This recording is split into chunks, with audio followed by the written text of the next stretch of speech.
Pagkapain ni Mateo sa Aliyah ay wala na ito sa tabi niya, kaya naman nagmamadali siyang bumangon. Ang mga kaibigan niya ay wala na rin sa tan kung saan ito nag-inom at natulog kagabi. Kagigising mo lang? Tanong ni Aliyah mula sa likuran niya kaya mabilis siyang napalingon dito.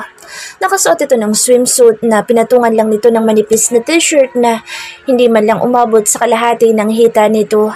May bitbit itong mga Tupperware na sa tansya niya ay puro pagkain ng laman ng mga iyon. Bakit ganyan ang suot mo? Tanong niya sa babaeng ubod ng tamis ang pagkakangiti habang nakatingin sa kanya. Di ba nga maliligo tayo ngayon sa batis? Madaling araw pa lang ay nagluto na ako ng dadalhin natin. Nag-ihaw na rin ako ng isda kanina habang tulog ka. Yung inihaw mo kasi kagabi wala man lang natira kahit isa. Magpalit ka na ng damit para makapunta na tayo sa batis. Pangarap mo ba talaga maging Serena? Ang aga mo naman yatang maliligo. Hindi ka ba nilalamig ngayon? Sobrang lamig kaya. Ang init nga eh. Bakit ang dami naman yata ng niluto mo? Di kaya maging high blood ka niyan? Ang ilan sa mga niluto ko ay paborito mo kaya marami talaga to. May pupuntahan ako ngayon eh. Di ba nga nangako ka na sasamahan mo kung maligo ngayon? Dahil hindi mo ako sinama sa panguhuli ng isda kahapon? Nagbago na bang isip mo? Tanong nito na may halong pagkadismaya. Kung ayaw mo ko samahan, ako na lang pupunta roon mag-isa. Habang inihahanda nito ang dadalhin nito ay halatang ang laki ng galit nito. Naglalaglagan kasi ang takip ng ilan sa mga Tupperware dahil galit ito habang kumikilos. Nang pulutin nito ang ilan sa takip na nalaglag, ay nakita niya ang pisngi ng puwet nito kaya naman nahilot niya nang wala sa oras ang makakapal niyang mga kilay. Pwede bang palitan mo yung suot mo, Aliyah? Goodness! Wala ka na bang ibang pwedeng isuot maliban dyan? Huwag mong pakalaman ang suot ko dahil hindi ka inaano niyan. Hinintay-hintay pa kitang magising para may kasama ko tapos hindi mo naman pala ako sasamahan. Sayang lang ang effort ko sa pagluluto ng mga babaunin natin kanina. Sana palang malis na ako kanina habang tulog ka. Kung alam ko lang na hindi ka sasama papunta sa batis. Sino ba nagsabi sa'yo na hindi kita sasamahan? Halata naman na ayaw mo eh. Sana sinabi mo kagabi na may lakad ka ngayon para hindi ako gumising na maaga. Sasamahan nga kita. Sasamahan, pero hindi ka naman nag-aasikaso. Kagigising ko lang kasi. Hindi pa nga ako nagmumumog eh. Pwede bang bigyan mo ako kahit 15 minutes para makapag-asikaso man lang? Isa pa, bakit ka ba nagmamadali? May sinabi ba ako nagmamadali ako? Mataray nitong tanong. Sa susunod kasi, sabihan mo ng maaga na may lakad ka para di ako umaasa ng ganito. Kung makapagsalita ka naman parang naradya kita. Sasamahan nga kita doon. Yung lakad ko ay pagpapaliban ko muna para lang masamahan ka. Siya nga pala, nasan nga pala ang kapatid mo? Pati na yung iba pa. Wala kasi siyang naririnig na ingay sa paligid kaya nagtaka siya. Di ko alam kung saan nagpunta ang mga yun. May binili yata sa labas. Nagawa ka nilang iwan dito mag-isa? Takang tanong niya. Gusto nila ako isama pero tumanggi ako. Dahil wala kang kasama habang natutulog ka. Nakasimangot nitong sabi. Pwede ba kitang yakapin? Tanong niya sa babaeng lukot ang muka. Natouch kasi ako ng konti dahil hindi mo ko inuwanan kanina habang tulog ako. He hugged her immediately from behind without her permission. Alis na ako kaya bitawan mo ko. Singhal nito. Saglit lang ang yakap na iginawad niya dahil kumalas din siya agad dito at pagkatapos ay pinaharap niya ito sa kanya. Ang kilay nitong salubong ay inayos niya sa pamamagitan ng dalawang daliri niya. Magpapalit lang ako ng damit pampaligo. Tapos pupunta na tayo roon. Sasamahan kita hanggang sa magsawa ka sa tubig. Pinapungay nito ang mga mata nito. Kasabay noon ay medyo humaba rin ang uso nito ng konti. Anong oras ka ba gumising kanina? Manumaning niyang tanong dito. 10:30 na madaling araw. Sinadya ko talagang gumising na maaga para hindi tayo magutom mamaya. Bakit ang aga mong gumising? Mabuti sana kung babiyahe tayo kaya lang hindi naman. Saka bakit hindi mo ko ginising? Sana ginising mo ako para sana natulungan kita. You were drunk last night. Kaya hindi na kita ginising dahil alam kong sasakit ang ulo mo kapag ginawa ko iyon. Sa pa hindi ka naman marunong magluto kaya hindi mo rin naman ako matutulungan kapag nagkataon. Pinamewangan siya dito. Hindi pa ba tayo aalis? Bumalik na naman ang tingin niya sa suot nito. Ang weird talaga ng suot mo ngayon, Aliyah. Pwede ba magsuot ka na lang na makapal na t-shirt at short? Nakikita ko na yan dibdib mo sa kayang gitnang bahagi ng katawan mo dahil dyan sa suot mo na sobrang nipis. Para kasing nangaakit ka dyan sa suot mo eh. Bakit naman kita aakitin? Nagkibit balikat siya. Siguro dahil mahina ako sa tukso. Ang tanong, naakit ka ba? Medyo. Pag-amin niya, dahilan para matulala ito. Kaya nga ayoko magsuot ka ng ganyan dahil baka hindi ko makontrol ang sarili ko eh. Magpalit ka na lang kaya. Huwag ka na lang tumingin para hindi ka maakit. Ngumiti pa ito na tila inaakit talaga siya. Ikaw na magdala ng mga ito ha. Tukoy nito sa mga pagkain na niluto nito. Pakaramdam niya yung mapapanis lang mga iyon dahil nga dalawa lang naman sila nitong maliligo at kakain pero ang niluto yata nito'y katumbas ang isang malaking pamilya. Nang pumasok ito sa tent niya ay nakasunod lang ang mga mata niya. Ang akala niya ay may nakalimutan nito sa loob pero ikinuha pala siya nito ng damit at short pati na ng brief. Let's go? Yeah. Tinatamad niyang tugon sabay dampot sa mga pagkain na ipinasok nito sa eco bag. Ayaw mo ba talaga magpalit ng damit? Tanong niya habang nakasunod na naglalakad papunta sa direksyon ng batis. Hindi naman malaswa tong suot ko kaya bakit ako magpapalit? At saka dalawa lang tayo maliligo doon kaya hindi big deal tong suot ko. Para sa akin big deal yan dahil kunti na lang papunta ka na sa Bold Star. Marahan siya nitong nilingon kaya napahinto siya sa paglalakad. Anong Bold Star? Para sa kaalaman mo, ikaw pala ang lalaking umawak at tumalik sa akin, no? Alam niya naman iyon. At para sa kaalaman mo ulit, ang mga Bold Star ipinapakita talaga lahat. Kaya malayong-malayo ako sa pagiging Bold Star kagaya ng sinasabi mo. Oo na. Para sa akin, mukha ka lang palang sexy star at hindi Bold Star. Pinaganda niya lang ng konti para hindi tumagalit pero para sa kanya ay konti lang ang kaibahan ng dalawa. Huwag mo sabihin galit ka pa. Sinanyasan niya ito lumakad na para makaligo na ito pero ayaw nitong sumunod kaya naman siya na nag-adjust dahil mukhang ayaw nitong tanggapin ang bago nitong palayaw na ibinigay niya. Sa gilid siya nito dumaan na tila iwas na iwas siyang masaktan. Ano ba masama sa sexy store? Sexy store naman talaga ito ng buhay niya eh. Di nga lang niya masabi dahil baka lumakang ulo nito. Pagdating nila sa batis ay may mga tao nang naliligo kaya napalingon siya kay Aliyah para sabihin na sa ibang araw na lang ito maligo. Bakit tuminto ka? Takang tanong nito. May mga taong naliligo eh. Umuwi na lang kaya tayo? Nandito na tayo eh. At saka ano naman kung may mga taong naliligo? Kumapit ito sa braso niya at iginiya siya nito sa dati nilang pwesto kahapon. At pagkatapos ay basta na lamang itong tumalon sa tubig. Malayo naman sila dito sa pwesto natin kaya ayos lang yan. Hindi sila ang problema ko kung hindi yan suot mong pang Bold Star. Iritado niyang sabi dahil may mga grupo ng kalalakihan na nakatingin sa gawin ni Aliyah pero ang babaeng ito ay tila gustong-gusto pa na nakakakuha ito ng atensyon mula sa mga taong nandoon. Mateo, pupunta lang ako sandali dun ha.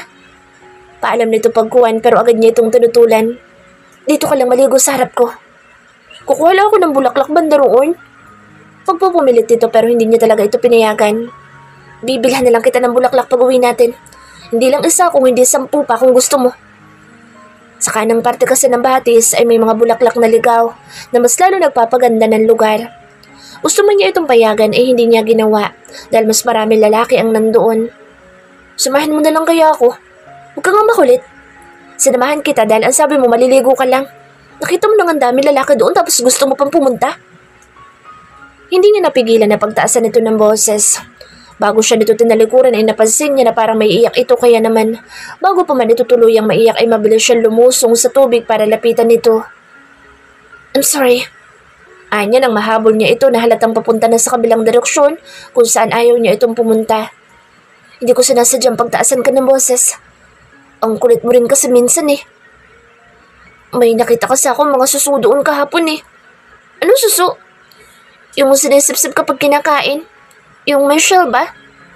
Goodness, Aliyah. Kulang pa ba sa'yo mga niluto mo kaya balak mo pang maghanap ng suso? Hindi na lang ako kakain para marami makain mo. Kanina bulaklak ang gusto mong kunin tapos ngayon suso naman. Imposible naman na naglilihi ka na dahil yakap at halik pa lang naman ang ginagawa ko sa'yo. Wala pa nga tayo nabubuo pero kung ano-ano yung hinahanap mo. Paano pa kaya kapag totoong nabuntis ka na talaga? Baka mamaya utusan mo ako manghuli ng lamok tapos ipaluto mo sa akin.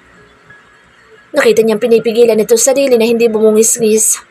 He's dumb serious right now. Ano ba akala ng babaeng ito nakikipagbiruan siya? Kaya kita sinamahan dito para maligo at hindi para manguha ng kung ano-ano. Ang dami mo na nga niluto tapos mangunguha ka pa ng suso. Hindi niya alam kung anong itsura ng suso. Ang alam niya lang kasi na suso ay dede. Oo na, hindi na. Ano to habang kagat-kagat ang sarili nitong labi. Pwede ba ako sumakay dyan sa likod mo? Bakit?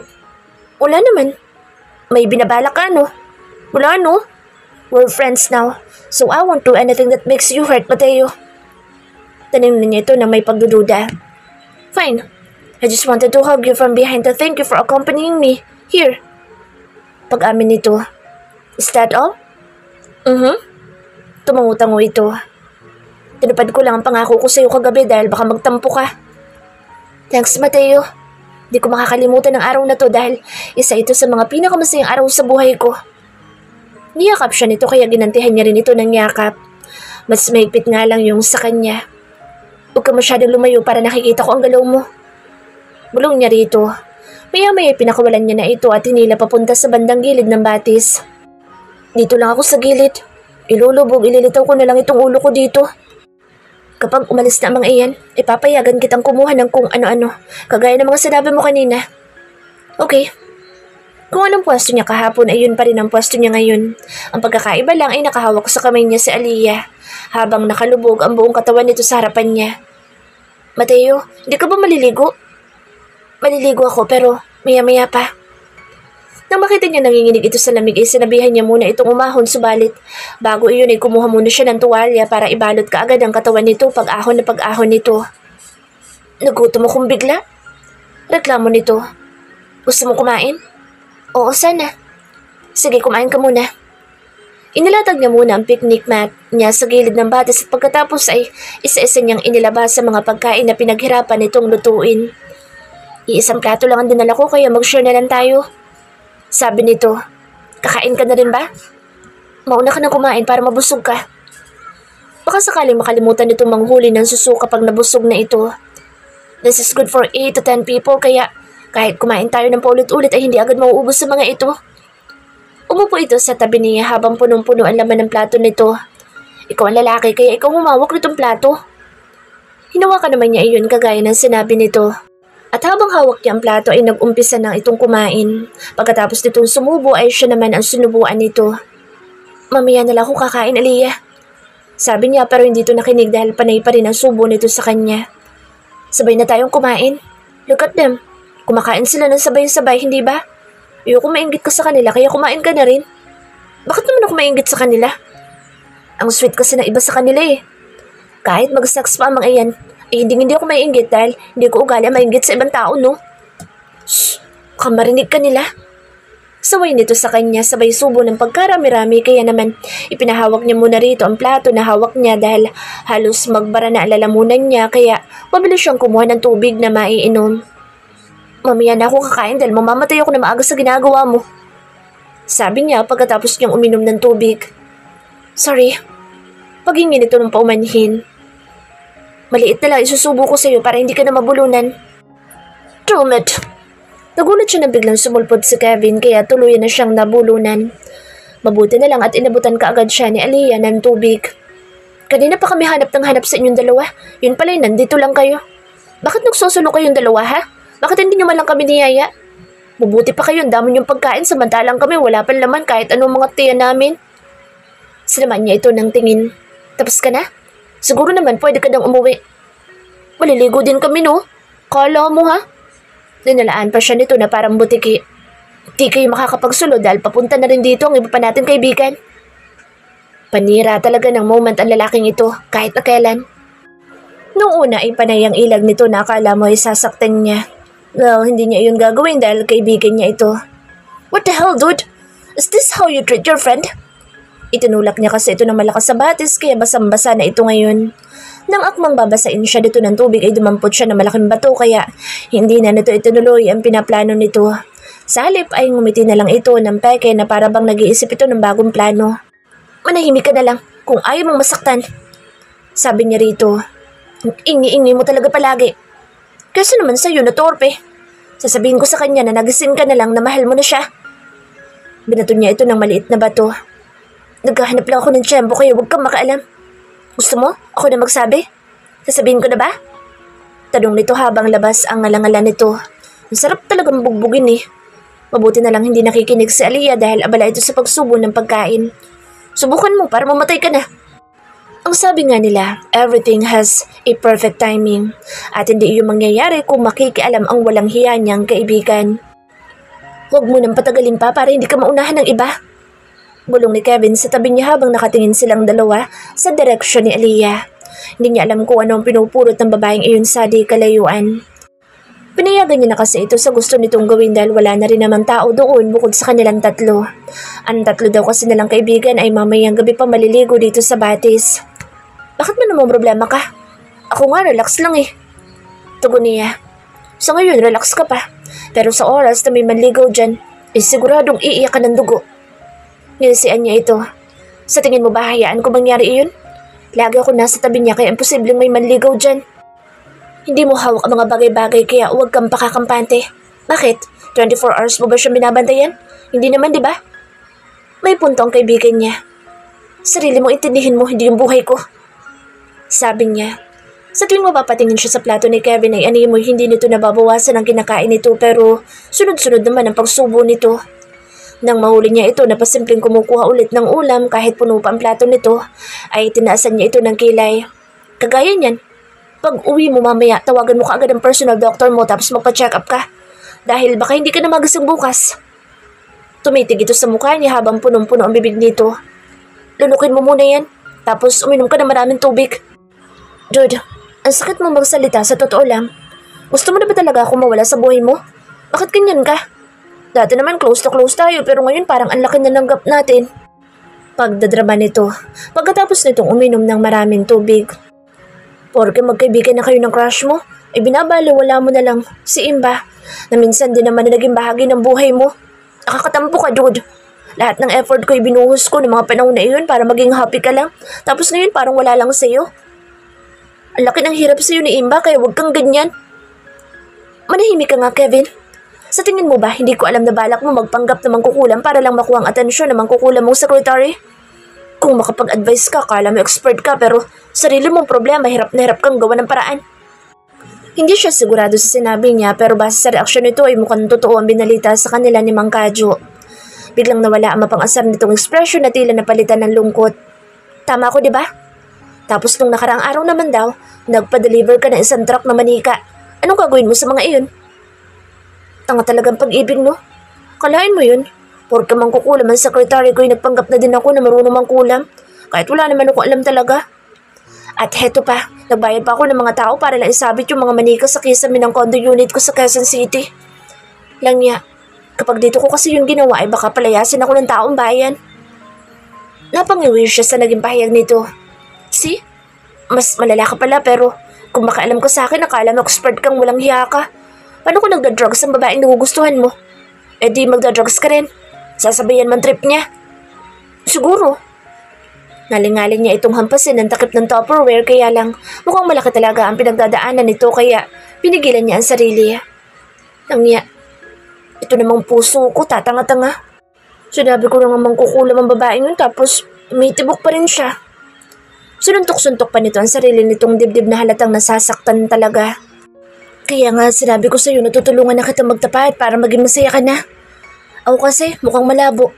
Magtapat man ako o hindi, mukhang iisa lang ang kahantungan at yun ay sad ending. Bakit sad ending? Malamang, mangkukulam siya eh.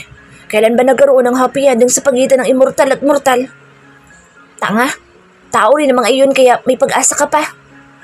Anya, nagtapat ka na ba ng pag-ibig sa kanya? Oo, ako pa ba? Ano sabi niya? Wala. Paano wala? Wala siyang reaksyon. Wala siyang reaksyon ng mga panahong yun, dude. Eh di may pag-asa ka kung ganoon. Mabuti sana kung sinabi niyang bastard ka. Eh hindi naman pala. Wala nga siyang sinabi pero ipinakita naman niya sa akin yung mga manika kung saan nakasulat doon ang pangalan ko. Ano ibig sabihin nun? Aba malay ko. Bakit kasi nag-hard ka na magkukulam? Si Boma ay nag-hard sa kanya at hindi ako, dude. Kapag sinabi ko naman sa kanya na mangkukulam ang babaeng kinuha niya, eh hindi naman siya naniniwala. Sa lahat kasi naman kukulam ay yung secretary ko na yata ang pinakamaganda eh. Alam mo bang hindi nagpapahuli ang ganda ng babaeng yun sa mga naging ex-girlfriend ko? Do you need help? Tanong niya rito.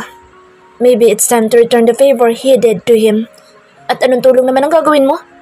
Magpapanggap din ako na mangkukulam para sabayin ang trip mo. Palalalain mo lang lalo ang sitwasyon eh. Namamroblema na nga ako kung paano ako aamin na hindi talaga ako totoo mangkukulam tapos dadagdag ka pa. Eh, anong gusto mong gawin ko? Abogado ako, dude. At ang isang abogado ay walang kaso na hindi nasusolve. Kaya huwag mong isipin ang tungkol sa love life ko. O, love life nga bang matatawag iyon? Pati ako kinikilabutan sa tuwing tumitibok itong puso ko eh. Sa tingin mo, anak kaya ako ni na mom at daddy? Naisip ko kasi na baka immortal talaga ang totoong mga magulang ko kaya ang weird ng puso ko. Ganyan talaga kapag nagmamahal ka dahil ganyan din ang nararamdaman ko noon pa man. Kapatid ni Aaron sa Aliyah kaya minsan ilag din ako sa kaibigan natin. Pero nagpaalam ako sa kanya noon pa na hindi ako gagawa ng mga bagay na ikagagalit niya. Na hindi ako lalampas sa mga bagay na alam kong hindi pa handa sa Aliyah. Ngayon na dalaga na siya at may edad na rin siya, ay saka ako inuunti-unti ang lahat. Mabuti ka pa. Malapit nang maging masaya samantalang ako malabo pa sa tubig kanal. Just trust the process, Kevin. Langya, ngayon lang tayo nagkausap ng heart to heart ah. Ang hirap pala talagang ma-fall sa taong hindi ka kayang saluhin. Ang sakit sa dibdib, dude. Tapusin mo na nga yung kinakain mo. Salip ay sabi niya para hindi na ito malungkot pa. Hindi niya alam na totoo pala ang ibinalita ni Mang Kadyo. Alam mo, akala ko ako nang pinaka-weird sa ating magkakaibigan pero mas weird ka pa pala. Mabuti pa yung kaibigan nila na nasa Bicol ay masaya ng buhay dahil may asawa na ito at mga anak. Samantalang sila, hindi pa man nagsisimula ay namang problema na. Sabagay, mas matanda naman kasi iyon ng ilang taon kaysa sa kanila. Last month lang ako naging weird, samantalang ikaw dekada na. Last month lang pero baliw ka na. Pambabaran niya. Mas malala ka pa sa lahat ng malala. Napabuga ito ng hangin. Kaya nga dinadaan ko na lang sa kain ng lahat para kahit paano makalimot ako eh. Nang magsandok pa ito ay hinayaan na lang niya ito. Kung ang pagkain nito ng sandamukal ay makakatulong sa paggaan loob nito, so be it. Di naman kasi talaga nakukuha sa madalian ng lahat. Well, sa kaso niya, ay ngayon pa lang siya nag-uumpisa dahil nga puro masasamang impression nito dahil sa mga pinagagagawa niya. Basta saan ba't makukuha niya rin ito ng paunti-unti? Sa tamang panahon at pagkakataon. Kukunin niya ito sa malinis sa tamang paraan, kahit gaano pa iyon katagal. And that is the true meaning of love for him. Yung marunong maghintay ng tamang panahon at hindi binibigla ang lahat, kahit pa nga kayang-kaya naman niyang kunin ito sa maling paraan kung gugustuhin niya. You love this, Madea. For me, this is the most delicious food that I have ever tasted in my life. Pagmamalaki ni Aliyah habang nagluluto ito ngayon ng ulam nila. Kung ito ay masaya, siya naman ay hindi maipintang itsura ng mukha niya. Why? Because she is cooking a snail. Hindi niya alam na ito pala ang pinagkakaabalahan ng babaeng ito kanina. Habang madamdamin kasi silang nag-uusap ni Kevin, kanina ay bigla itong nawala sa paningin niya kaya naman nataranta siya, tinanap agad niya ito. Hindi naman siya nabigo dahil nakita naman agad niya ito at may mga daladala na nga ito na nagbigay sa kanya ng kilabot. Kung mangkukulam ang babaeng nagugustuhan ni Kevin, mukhang mas malala sa Aliyah. Kapag natikman niyo ito, siguradong makakalimutan niyo mga pangalan niyo. Ani naman ni Aaron sa kanilang tatlo. Ang dalawa kasi ay magkatulong habang nagluluto gamit ang mga natuyong kahoy na pinulot niya kahapon. Siya, si Genesis pati na si Kevin ay nag-uumpisa ng kabahan sa dalawang magkapatid nang sabihin ng mga ito na malapit na raw silang kumain dahil malapit na daw itong maluto. Si Isaac kasi ay nagkulong na sa isa sa mga kwarto at sinabing diet daw ito ngayon dahil nga nalaman nito na kuhol ang uulamin nila. Wala tuloy silang karamay na uubos ng kuhol kung sakasakali. Kinakain ba talaga yan, dude? Nakangawing tanong ni Kevin na kanina pa niya niyayayang pumunta sa bayan para doon na lang kumain. Ang tingin daw kasi nito sa magkapatid ay mga nababalo na. Yup, masarap din gawing pulutan ng mga ito, Kevin. Tugon ni Aaron, dahilan para mapatingin sa kanya si Kevin habang masama ang mukha nito na para bang gusto ng sumuka. Mahilig ka sa mga exotic food, di ba? Oo naman. Mabilis nitong tugon pero iba ang sinasabi ng mga mata nito. Gustong gusto ko mga ganyang pagkain. That's great, dude. 2 minutes left and this can be already served. I am excited to taste it, dude. Pinagkiskis pa nito kunwari mga palad nito na para bang takam na takam pero ang totoo ay kanina pa ito bumubuga ng hangin. Minsan talaga plastic din ang lalaking ito. Sandali yan, hindi ka ba marunong magluto? May nang tanong ni Genesis sa kanya. Magluto ka kaya na pwede nating ulamin. Ngayon pa lang nasusuka na ako. Paano pa kaya kapag kinain ko na yung niluluto ng dalawang yan? Napapagitnaan siya ng dalawa niyang kaibigan at lahat ng mga komento nito ay sa kanya sinasabi, imbis na kay Aaron. Kuya, ikaw na muna bahala dito. Ayusin ko na kasi itong lamesa para makakain na tayo. Alright. Nakasunod lang ang mga mata nitong tatlo. Sa magkapatid na tila may mga kapansanan sila. Hindi kasi sila tumutulong dahil nga wala naman silang pwedeng itulong. Kumbaga naghihintay lang sila na maluto ang grasya. Tinampot ni Aliyah ang kutsilyo at kumuha ito ng dahon ng saging at pagkatapos ay inilatag nito iyon sa lamesa. Maya-maya pa'y nagsandok na ito ng kanin at doon ito inilagay sa dahon ang saging na kinuha nito kani-kanina lang. Ang sunod itong ginawa ay hiniwa nito ang kaninang mangga at pakwan na binalatan nila ni Kevin at ipinatong nito iyon sa ibabaw ng kanin. The table setting is excellent and beautiful, but he wasn't sure if the viands was good either. Habang masaya itong naghahanda ng kakainin nila, ay panay ang kalabit ng dalawang lalaki na katabi niya. Dude, let's go. Doon na lang tayo matulog sa loob ng bahay ko. Ayan ni Kevin na tila gusto nang sundan si Isaac. Magluto na lang tayo doon. May mga stock naman akong pagkain sa refrigerator ko eh. Kapag tapos nang kumain ng magkapatid, saka na lang tayo ulit bumalik dito. Nandito kasi sila ngayon sa tent. Simula nang pumunta sila dito ay hindi pa sila natulog sa mismong bahay ni Kevin dahil mas maganda rito sa labas dahil natural ang lamig. Hindi kagaya sa loob ng bahay nito na air condition. Yung tent niya ay halos katabi lang din ito pero kahit tumakbo siya doon ay siguradong wala din namang mangyayari dahil siguradong kakalabugin siya ni Aaron. Luto na to. Imporma ni Aaron at inahon na nga nito ang kawali at ibinuhos nito lahat ang kuhol sa ibabaw ng kanin dahilan para mapaatras silang tatlo. Shit, kinakain ba talaga to? Kumuha si Kevin na isang pirasong kuhol at pinakatitigan nito ng husto. Hindi pa ito nakontento dahil inaangat pa ito sa ere na tila ba ini-inspeksyon nito iyon. Buhay pa kaya tayo mamaya pagkatapos natin kainin ng mga ito? Bakit? Ano bang akala nyo? Nalalasunin namin kayo ni Kuya ha? Pinamewangan sila ni Aliyah nang marinig nito ang sinabi ni Kevin. At para patunayan nito na walang lason ang niluto nito, ay kumuha ito ng isa at isinubo iyon at ninuya na para bang sarap na sarap ito. Oh, namatay ba ako? Hindi naman diba? Hindi nyo pa nga natitikman pero nagre-reklamo na kayo.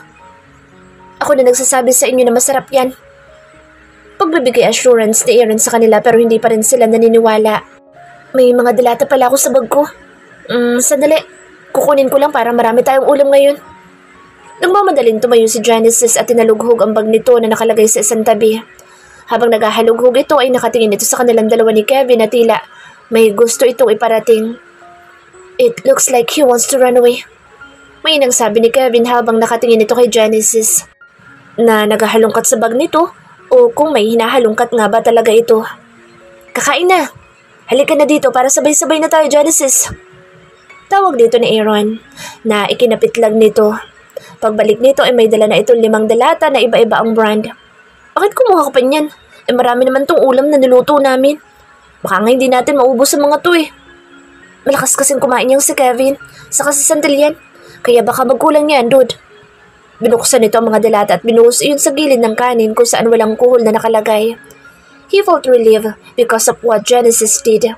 Hindi na nila kailangan kumain ng kuhol dahil may ulam na silang tatlo. Nagtaka siya na lumapit sa gawin nila si Aliyah at kinausap nito mga kaibigan niya. Pwede bang doon kayong dalawa sa kabila umupo? Gusto ko kasi magkatabi kami ni Mateo eh. Agad naman na lumipat ang dalawa niyang kaibigan. Pag-alis ng mga kaibigan niya, umupo ito sa tabi niya sabay kindat. Masarap to, Mateo. Alam mo ba, noong unang beses ko itong natikman ay hinanap-hanap ko na to. This is what we call exotic food with a twist. Try this one. Dumampot ito ng kuhol at itinapat sa bibig niya. Masarap to, Mateo. Subukan mo. Ako na lang ang kukuha, Lia. Sige na, kain ka na. Huwag mo ko intindihin dahil kaya ko naman ang sarili ko. Anya pero umiling ito. Buksan mo na yung bibig mo dahil nangangalay na ako. Maya-maya na lang. Giit niya.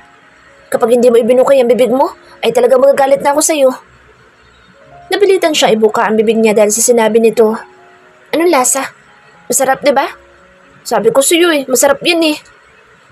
Napatingin siya kina Genesis at Kevin na halatang hinihintay ng mga ito kung ano masasabi niya sa lasa ng kuhol. Masarap ba? Walang boses na tanong ni Kevin sa kanya na animoy isa itong pipi. Tumango siya kahit pa nga nakastak lang sa bibig niya ang isinubo ni Aliyah. Hindi nila gustong kumain ng kuhol kaya huwag mo nang pilitin, Aliyah. Pagkausap ni Aaron sa kapatid nito. They're not saying they don't like it, but their faces say it all. So, don't force them. Ayaw niyo ba? Sayang naman yung effort namin sa pagluluto kung ayaw niyo man lang bigyan ng pansin kahit na konti. May hinanakit na wika ni Aliyah sa kanila. Ikiniling niya ang ulo niya para sabihin sa dalawa na tikman ang niluto ng dalawang magkapatid. Base sa mukha ni Aaron ay mukhang masarap naman ang lasa dahil sunod-sunod ang pagsubo nito kaya naman ginuya niya ang kuhol na isinubo sa kanya ni Aliyah at napangiti siya nang malasahan niya na masarap ito.